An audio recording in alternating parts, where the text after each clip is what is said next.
జై శ్రీరామ్. అందరికీ నమస్కారం. వెల్కమ్ టు న్యూస్ అఖండ. నేను మీ కస్తూరి శ్రీధర్. మిత్రులరా, ఇక్కడ మదర్సా అంటే అరబీ భాషలో పాఠశాల అని చెప్పేసి అర్థం అనమాట. కానీ అక్కడ ఖురాను, షరియా అలాగే ఇస్లామిక్ చట్టాలు తప్ప ఈ కాలానికి కావాల్సినటువంటి చదువులేవి అసలు చెప్పాలంటే అడ్రస్ కూడా ఉండవు. ఎవరైనా ఏదైనా కాదులే కొంచెం లేదబ్బా పిల్లలు కొంచెం మంచి చదువులు నేర్పించాలా, మంచి చదువులు చెప్పాలని చెప్పేసి ఎవరైనా ఏదైనా మంచి ఉద్దేశంతో ఏదైనా చెప్తే తప్పనించి ఆల్మోస్ట్ ఉండవు అనమాట. ఈ మదర్సా చదువుల వల్ల పిల్లల భవిష్యత్తు అంధకారంలోకి వెళ్ళిపోతాను తప్ప నయ్యా పైసా ఉపయోగం అయితే ఉండడం లే. ఈ మదర్సా విద్యార్థులు కొంతమంది ఇంటర్వ్యూస్ చేస్తూ ఉంటారు. పాపం వాళ్ళకి ఏమీ కూడా తెలియదు. అట్లుంటది అనమాట వాళ్ళ విద్యా విధానం మొత్తం కూడా. ఈ వెనకబడినటువంటి విద్యా విధానం వల్ల అక్కడి నుంచి బయటకు వచ్చేటటువంటి పిల్లలకు బయట ప్రపంచం గురించి కనీస అవగాహన కూడా ఉండదు. అందుకే ఇలాంటి అరాకురా చదువులతో వాళ్ళు కేవలం ఏ పంచర్ షాపులకో లేకపోతే ఏ మోటార్ ఫీల్డ్ పనులకో పరిమితం అయిపోతున్నారు. ఇన్నేళ్లుగా సాగుతున్నటువంటి ఈ విడ్డూరమైన విద్య వల్ల ఆ పిల్లలకు చెప్పాలంటే ఉరిగిందేమీ లేదన్నది నగ్న సత్యం. ఈ మదర్సా చదువుల మూలంగా నయ్యా పైసా ఉపయోగం లేదని భావించినటువంటి బీజేపీ పాలిత రాష్ట్ర ప్రభుత్వాలు ఈ మదర్సా వ్యవస్థను రద్దు చేయాలని చెప్పేసి భావించినాయి. ఈ విషయంలో అందరికంటే ముందుగా మన ఉత్తరప్రదేశ్ ముఖ్యమంత్రి అయినటువంటి యోగి ఆదిత్యనాథ్ గారు రంగంలోకి దిగినారు. అయితే ఈ విషయం పైన ముస్లిం మత పెద్దలు ఏకంగా సుప్రీంకోర్టుకు పోవడంతో సుప్రీంకోర్టు ఈ మదర్సాలకు అనుకూలంగా ఒక తీర్పునైతే ఇచ్చింది. పైగా ఈ మదర్సా చదువులు రాజ్యాంగబద్ధమే అని సుప్రీంకోర్టు తీర్పునైతే ఇచ్చిందనమాట. చూడండి, దీంతో ఉత్తరప్రదేశ్ ముఖ్యమంత్రి అయినటువంటి యోగి ఆదిత్యనాథ్ గారు ముస్లిం పిల్లలను వృద్ధిలోకి తీసుకురావాలన్న తలంపుతో మదర్సాలలో కూడా గణితం అంటే మ్యాథ్స్ అనమాట, అలాగే సైన్స్, హిందీ, ఇంగ్లీష్ భాషలు నేర్పించాలని చెప్పేసి ఒక కండిషన్ అయితే పెట్టారు. ఎందుకంటే తప్పు లేదు కదా, అంతే కదా. ఒకవేళ సంబంధిత మదర్సాలు ఆ విధంగా చేసినట్టయితే ఆ మదర్సాలలోని పిల్లలకు ఉచిత భోజన సౌకర్యం, అలాగే స్కాలర్షిప్లు, అలాగే ఉపాధ్యాయులకు జీతభత్యాలు, అలాగే మదర్సాల మెయింటెనెన్స్ కు నిధులు కూడా అందిస్తామని చెప్పేసి ప్రకటించారు. ఇక్కడ మీకు ఒక విషయం చెప్పాలా, అందరూ కూడా మన మోడీ గారు కావచ్చు, లేకపోతే మన హోంశాఖ మంత్రి అయినటువంటి అమిత్ షా గారు కావచ్చు, మన యోగి ఆదిత్యనాథ్ గారు ముస్లింలకు బద్ద వ్యతిరేకులని చెప్పేసి చాలా మంది అనుకుంటా ఉంటారు. ఎవరు అర్థమవుతుంది కదా, ముస్లింలకు వ్యతిరేకంగా అన్ని నిర్ణయాలు తీసుకుంటారని చెప్పేసి భావిస్తారు. కానీ అది పూర్తిగా తప్పు. ఇప్పుడు చూడండి, యోగి ఆదిత్యనాథ్ గారు ముస్లిం పిల్లలకు మంచి చదువులు అందించడం కోసం వాళ్లకు కావాల్సినటువంటి అన్ని సౌకర్యాలను అందిస్తున్నారు. మామూలుగా అయితే పట్టించుకోకుండా వదిలేయచ్చు కదా.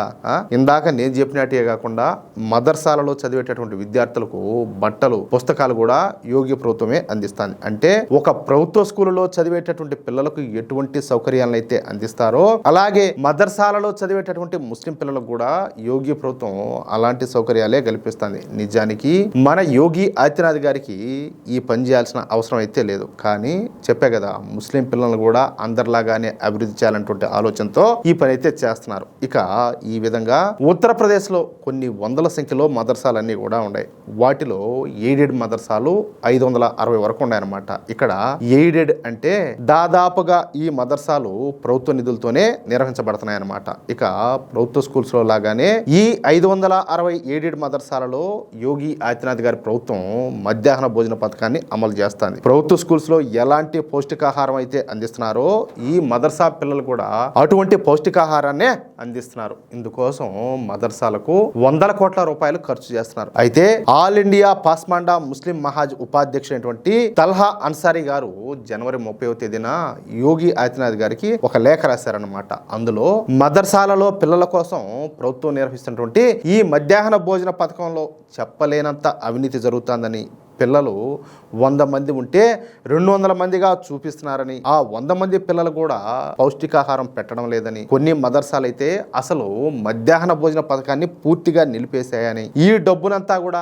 సంబంధిత మదర్సాల పెద్దలు దిగమింగుతున్నారని చెప్పేసి ఆయన ఆ లేఖలో తెలియజేశారనమాట. ఇక్కడ మీకు ఒక విషయం చెప్పాలా, పాస్మాండా ముస్లింలు అంటే ముస్లిం సమాజంలో సామాజికంగాను, ఆర్థికంగాను, అలాగే విద్యాపరంగా వెనకబడినటువంటి వర్గాలను పాస్మాండా ముస్లింలు అని చెప్పి పిలుస్తారనమాట. ఈ పాస్మాండా అనేది పర్షియన్ పదం అనమాట. దీనికి వెనకబడిన వాళ్ళు లేదా వెనకబడిపోయినటువంటి వాళ్ళు అని చెప్పేసి అర్థం. ఇక నేరుగా పాస్మాండా ముస్లిం మత పెద్దే ఈ విషయాన్ని యోగి ఆదిత్యనాథ్ గారికి లేఖ ద్వారా తెలియజేయడంతో ఇక యోగి ఆదిత్యనాథ్ గారు విజృంభించారు. ఉత్తరప్రదేశ్లో ఉన్నటువంటి 560 ఎయిడెడ్ మదర్సాల పైన 560 కమిటీలు వేశారు. అంటే ఒక్కొక్క మదర్సా పైన ఒక్కొక్క కమిటీ అన్నమాట. దాంట్లో ఆ కమిటీలో పోలీసులు, రెవెన్యూ అధికారులు, విద్యాశాఖ అధికారులతో కలిపి మొత్తం 560 టీములు తయారు చేసి ఇంకేలా ఇన్స్పెక్షన్కు పంపించారనమాట.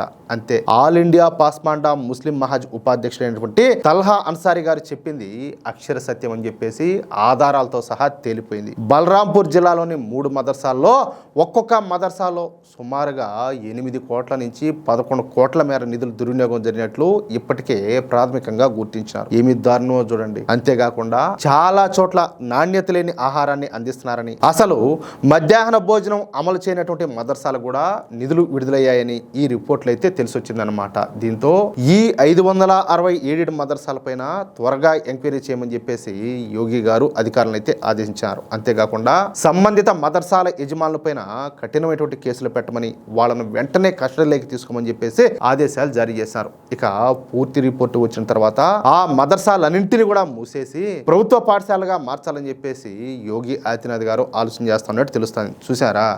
అంటే ఒక మంచి అవకాశం అయితే వచ్చింది, కానీ వాళ్ళే దాన్ని సద్వినియోగం చేసుకోవాలా. తద్వారా ఏంటంటే ముస్లింలకు కూడా నాణ్యమైనటువంటి విద్యను అందించవచ్చు అన్నది యోగి గారి అభిమతం. అది విషయం. బహుశా దీన్ని కూడా కొంతమంది తప్పుపట్టవచ్చు. ఇది కూడా ఏదైనా కుట్ర అంటారు. మాట్లాడేవాళ్ళు ఎట్లాగో మాట్లాడతారు.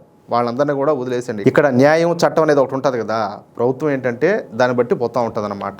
మిత్రులారా, మదర్సాల అభివృద్ధి కోసం యోగి ఆదిత్యనాథ్ గారు తీసుకున్నటువంటి ఈ నిర్ణయం, అలాగే వెలుగులోకి వచ్చినటువంటి ఈ భారీ అవినీతి పైన మీ అభిప్రాయం ఏంటో కింద కామెంట్ సెక్షన్ లో తప్పకుండా తెలియజేయండి. ఈ వీడియోలోని సమాచారం మీకు నచ్చినట్లయితే వెంటనే లైక్ చేసి ఈ నిజాలు అందరికీ తెలిసే విధంగా ఈ వీడియోను మీ మిత్రులకు, అలాగే మీ వాట్సాప్ గ్రూపులోను, మీ ఫేస్బుక్ గ్రూపులోను షేర్ చేయండి. నిష్పక్షపాత విశ్లేషణలు, వాస్తవ ఆధారిత వార్తల కోసం ఇప్పుడే మన న్యూస్ అఖండ ఛానల్ని సబ్స్క్రైబ్ చేసుకోండి. అలాగే మేము పెట్టేటటువంటి ప్రతి వీడియోకు సంబంధించి మీకు నోటిఫికేషన్ రావాలంటే పక్కనే ఉన్నటువంటి గంట సింబల్ నొక్కడం మాత్రం మర్చిపోకండి. జై శ్రీరామ్, జై హింద్, భారత్ మాతాకి జై.